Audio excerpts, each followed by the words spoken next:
Tractor rally పెట్టాం. Tractor రైతులు ఇబ్బందులు పడటం ప్రజలు చూడాలి అనుకునే ఈ కార్యక్రమం చేశాం. అలాగే ఆటో వాళ్ళు ఉన్నారు. ఆటో వల్ల ఈరోజు రవాణా ఛార్జీలు పెరిగిపోతూ ఉన్నాయి. సామాన్యుల మీద పడుతున్న భారం, ఈ పెట్రోల్ భారాన్ని, డీజిల్ భారాన్ని తగ్గించుకోవడం కోసం ఆటో రేట్లు పెరుగుతాయి. దాని మూలంగా సామాన్యుల మహిళలు కానీ అందరూ కూడా ఇబ్బందులు పడే పరిస్థితి. అలాగే కాయగూరలు అమ్ముకునేవారు కానీ ఇతరత్ర అనేక పంటలు చేసుకునేవారు ఈ యొక్క పెట్రోల్ డీజిల్ పెంపడం వల్ల ఇబ్బందులు పడే పరిస్థితి ఉందని ఈరోజు మన జగ్గంపేట నియోజకవర్గంలో ఈ కార్యక్రమం తలపెట్టాం. దీనికోసం మరి ఈరోజు వందలాదిగా మరి వైఎస్ఆర్ కాంగ్రెస్ పార్టీ నాయకులు, కార్యకర్తలు మరి ఈ కార్యక్రమంలో పాల్పంచుకోవడం జరిగింది. ఇప్పుడే దీనికి సంబంధించినటువంటి అలాగే మన నియోజకవర్గం అంటే 4 మండలాలు జగ్గంపేట, గోకవరం, చెల్లంపూడి, గడ్డేపల్లి మండలం నుంచి అనేక మంది స్వచ్ఛందంగా నాయకులు, కార్యకర్తలే కాకుండా రైతులు, సామాన్యులు, మరి ఇంకా మహిళలు అనేక మంది ఈరోజు ఈ కార్యక్రమంలో పాల్పంచుకున్నారు. అంటే రాష్ట్ర ప్రభుత్వం చేస్తున్నటువంటి ఈ విధానాన్ని రద్దు చేయాలి, యథావిధిగా కొనసాగించాలనేటువంటి విధానంతో ఈరోజు మేము కాసేపట్లో మన స్థానిక ఎంఆర్ఓ గారికి ఒక విజ్ఞాపన పత్రం ఇవ్వబోతున్నాం వైఎస్ఆర్ కాంగ్రెస్ పార్టీ తరఫున. మరి ఈ కార్యక్రమంలో వచ్చినటువంటి అలాగే మరి ఏదైతే ఉందో విలేకరులందరికీ కూడా పేరు పేరున ధన్యవాదాలు తెలియజేసుకుంటూ మరి ఈ కార్యక్రమంలో పాల్పంచుకున్నటువంటి ప్రతి ఒక్కరికి కూడా పేరు పేరున ఉదయపూర్వక నమస్కారాలు, ధన్యవాదాలు సెలవు తీసుకున్నాం. ఈరోజు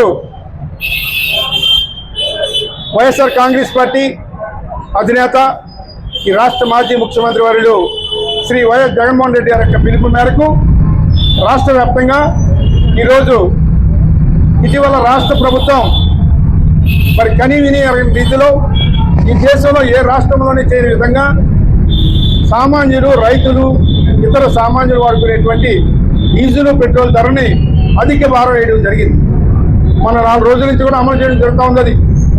దాని మీద ఒక నిరసన కార్యక్రమం చేయాలనుకుని రాష్ట్ర వైఎస్ఆర్ కాంగ్రెస్ పార్టీ పిలుపు మేరకు ఈరోజు మన జగ్గంపేట నియోజకవర్గంలో వైఎస్ఆర్ కాంగ్రెస్ పార్టీ నాయకులు, కార్యకర్తల, అభిమానులు, అలాగే రైతులు, ఇతర వ్యాపారస్తులు అందరూ కూడా స్వచ్ఛందంగా ఈ యొక్క నిరసన కార్యక్రమంలో పాల్పంచుకోవడం జరిగింది.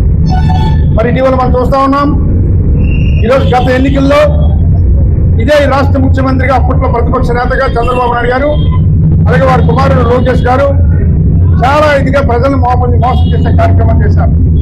అప్పుడు ఉన్నటువంటి ప్రభుత్వం మీద అబద్ధాలు ఆడుతూ పెట్రోల్, డీజిల్ మీద ప్రత్యేకంగా మాట్లాడారు. మీరందరూ చూశారు వీడియోల్లో. రేటుల్ని మరి అనేక రకాలుగా పెంచుకుని వెళ్ళారు. బాధుడే బాధుడు అని చెప్పుకుని వెళ్ళారు వారు. మరి ఈరోజు వారు చేసిన కార్యక్రమం ఏంటన్నారు మరి, అది ఇంకా బాధుడే కార్యక్రమం ఈరోజు పని చేశారు వారు. గతంలో మన ప్రభుత్వాన్ని పేర్లు పెట్టారు, కానీ వారు ఏమైనా వచ్చి ఉత్తరించారా?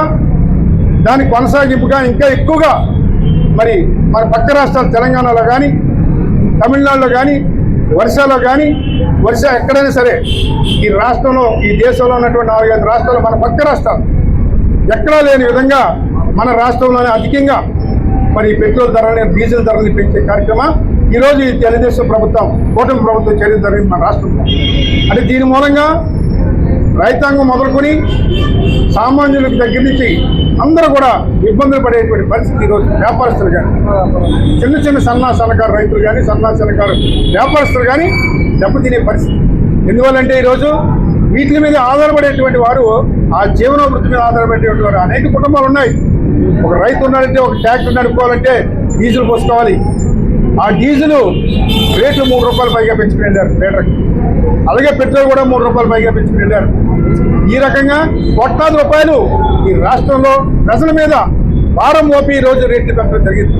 1 కోటి 2 కోట్లు కాదు, వందలాది కోట్లాది రూపాయలు ఈరోజు ఈ రైతుల మీద కానీ, వ్యాపారస్తుల మీద కానీ, ఇతరత్ర అందరి మీద, సామాన్యుల మీద కానీ ఈరోజు ఈ పన్ను భారం కానీ, వ్యాట్ అన్నది ఉంది.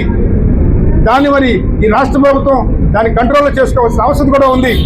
అవన్నీ గాలికి వదిలేసి ఈరోజు ఈ రేట్లు పెంచుకుని వెళ్ళారు. దీని మూలంగా ఒక రైతు వ్యవసాయం చేయాలంటే ట్రాక్టర్ కావాలి.